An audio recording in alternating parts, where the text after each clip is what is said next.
প্রশাসনিক কাজ পর্যালোচনায় ফের উত্তরবঙ্গে পৌঁছে গিয়েছেন মুখ্যমন্ত্রী শুভেন্দু অধিকারী। উত্তরকন্যায় আজ প্রশাসনিক বৈঠক করতে চলেছেন মুখ্যমন্ত্রী শুভেন্দু অধিকারী। আর সেখান থেকে সরাসরি আমাদের প্রতিনিধি শিবাশিস মৌলিক রয়েছেন।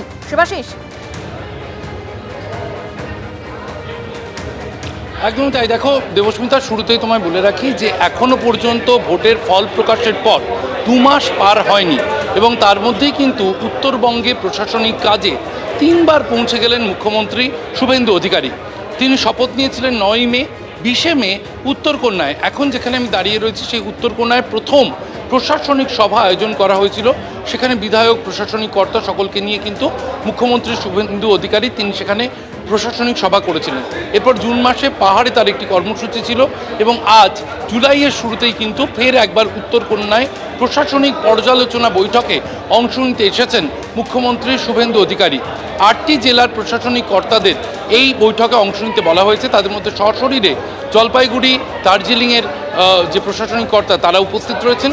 বিভিন্ন জেলার যারা একটু দূরের যারা আসতে পারেননি, ভার্চুয়ালি তাদেরকে ভার্চুয়ালভাবে কিন্তু বৈঠকে অংশ নিতে বলা হয়েছে।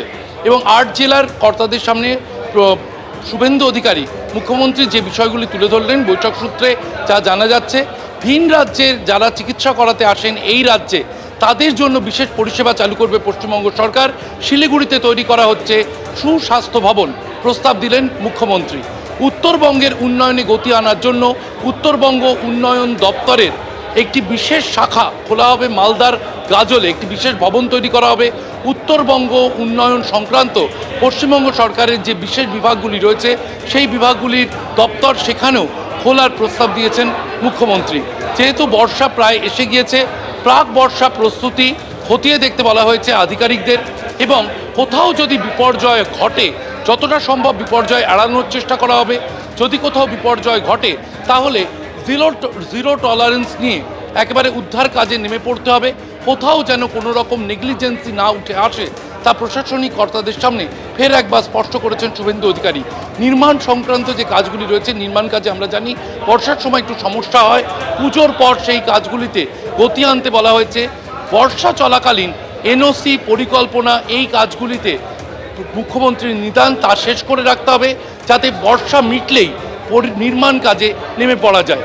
নাগরিক পরিষেবা নিয়ে বিভিন্ন জায়গা থেকে বিভিন্ন অভিযোগ উঠে আসে, বিডিও স্তরেই সেগুলোর সমাধান করতে আপাতত নির্দেশ দিয়েছেন মুখ্যমন্ত্রী।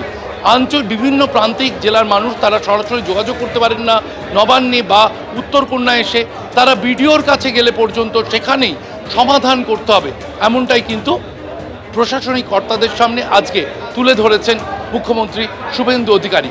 বৈঠক সূত্রে এরকমটাই জানা যাচ্ছে। বৈঠক প্রায় শেষ। উত্তরবঙ্গে আজকে উত্তরকন্যায় এই বৈঠক সেরে কলকাতায় ফিরে যাবেন মুখ্যমন্ত্রী শুভেন্দু অধিকারী। দেবস্মিতা, বেশ, ধন্যবাদ শিবাশিস।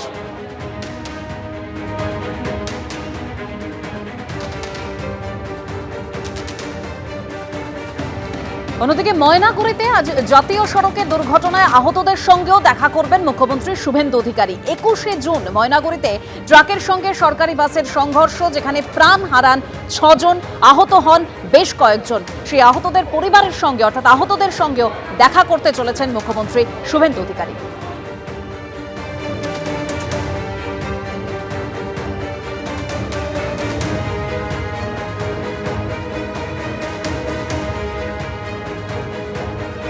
ময়নাগুড়ির বাস দুর্ঘটনায় আহতদের এবং নিহতদের পরিবারের সদস্যদের সঙ্গে আজ দেখা করতে উত্তরকন্যায় আসছেন মুখ্যমন্ত্রী শুভেন্দু অধিকারী। তাদের বিভিন্ন আর্থিক সাহায্য নিজে হাতে তুলে দিতে চাইছেন মুখ্যমন্ত্রী শুভেন্দু অধিকারী। ইতিমধ্যেই উত্তরকন্যায় এসে পৌঁছেছে সেই সব পরিবার। আমি তাদের সাথে একটু কথা বলার চেষ্টা করবো। কোথা থেকে আসছে? বাড়ি বাসা। কি ঘটনা ঘটেছিল?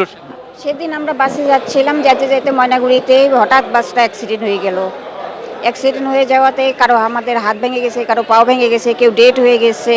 আমাদের সাথে ছিল একটা বাচ্চা, একটা মেয়ে মারা গেছে। আমার ছেলের হাত ভেঙে গেছে, আমার জামাইয়ের বুকের হাড্ডি ভেঙে গেছে, হাত ভেঙে গেছে, আমার হাজবেন্ডকে লাগছে, আমাকে লাগছে, এখান থেকে অবধি একদম মাংস উঠে গেছে। আমার হাতের এই জায়গাটা ভেঙে গেছে, তো এখানে ব্যথা, মানে অনেক জায়গায় শরীরে অনেক জায়গায় লাগছে। এইগুলোই এখন চিকিৎসা তো করাইতে লাগবে। আমরা বাড়িতে যতগুলো মানুষ আছে সবাই পড়ে আছি বাড়িতে। কতজন আহত হয়েছিল?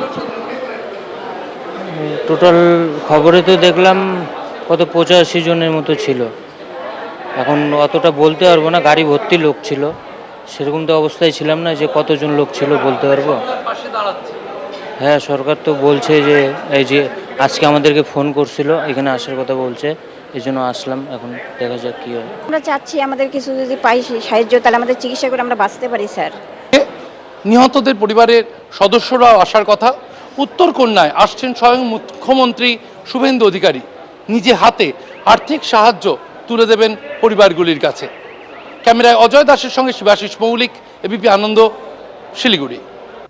এবার থেকে অনলাইনে বিনামূল্যে মিলবে জমির রেকর্ড সংক্রান্ত তথ্য। আগের সরকার যে অ্যাপ্লিকেশন ফি আদায় করত তা মকুব করা হলো। এবার থেকে বিনামূল্যে ডাউনলোড করা যাবে জমির দাগ সংক্রান্ত তথ্য। এর ফলে সরাসরি উপকৃত হবেন জমির মালিক, বিশেষত কৃষকরা। এখন এক ক্লিকেই আপনার জমি, আপনার অধিকার, আপনার তথ্য। নাগরিক পরিষেবায় স্বচ্ছতা ঝামেলামুক্ত করতে আমরা প্রতিশ্রুতিবদ্ধ। জমির রেকর্ড সংক্রান্ত তথ্যের অ্যাপ্লিকেশন ফি মকুব করে পোস্ট করেছেন মুখ্যমন্ত্রী শুভেন্দু অধিকারী।